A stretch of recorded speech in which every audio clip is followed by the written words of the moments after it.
nous avons voulu aujourd'hui, avec les maires de Lamentin, de Sainte-Rose, le président de la communauté d'Aglo, les entreprises qui travaillent sur ce chantier et aussi les agriculteurs, les invités. Les derniers ont finalisé des signatures de titres de propriété, de déplacement, de compensation il y a à peu près 3 semaines, avec l'EPF qui a présenté effectivement le travail colossal qui a été fait depuis que nous avons donné mandat à l'EPF aujourd'hui. Les choses avancent.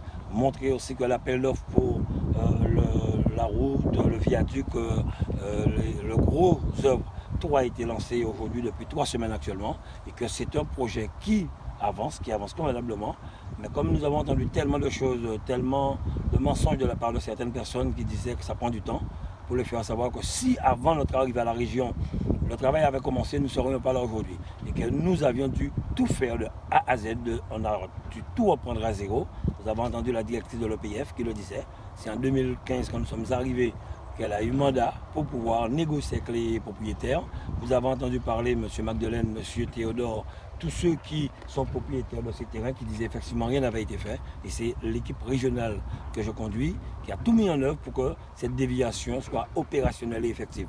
Donc actuellement, nous travaillons dessus. Vous voyez, les travaux ont commencé, le tracé de la déviation. Nous attendons actuellement de retenir les entreprises fin juillet suite à l'appel d'offres et par la suite, 4 mois après le temps de tout préparer, les gros chantiers vont commencer.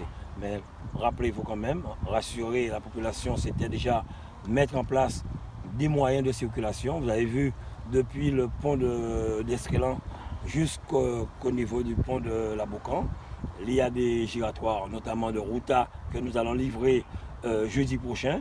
Nous avons mis à 2 voies des zones de circulation pour fluidifier cette circulation.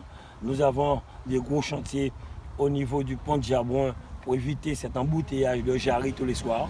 Nous avons fini la déviation, enfin pas une déviation, je dirais même une voie de délestage de cluster caduc qu'attendaient les riverains depuis plus de 40 ans. Une voie de délestage du côté de Sainte-Anne pour sortir du côté de Bois-Jolant. Des gros chantiers sur la Basse-Terre, au nord Basse-Terre, à Pointe-Noire. Donc voilà, la région est sur tous les fronts pour pouvoir améliorer la circulation en Guadeloupe. Et nous travaillons aussi, comme nous l'avons décidé dernièrement, CTAP, sur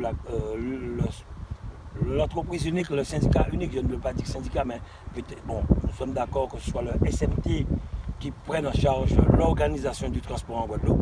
Les nouveaux présidents l'ont validé à l'unanimité et nous sommes en train de travailler aussi sur des voies pour pouvoir permettre au niveau des services de pouvoir circuler convenablement.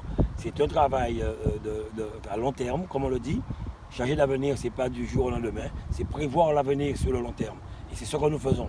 Nous l'avons démontré, que ce soit en matière de croissance verte, croissance bleue, que ce soit au niveau des agriculteurs, au niveau de la pêche, au niveau de toutes les infrastructures que nous avons lancées. Les choses avancent gentiment. Et je finirai en disant ces mots. Quand vous avez un budget de 800 millions, chose que nous n'avions jamais connue en Guadeloupe, quand vous avez 292 millions d'investissements, et cette année ce sera encore plus fort, je dis que c'est qu'une équipe qui travaille. On n'arrête pas, et je le dis aux Guadeloupéens parce que ça je n'arrive pas à comprendre, quand j'entends certaines personnes dire que j'ai un excédent de 80 millions, c'est qu'on n'a pas travaillé.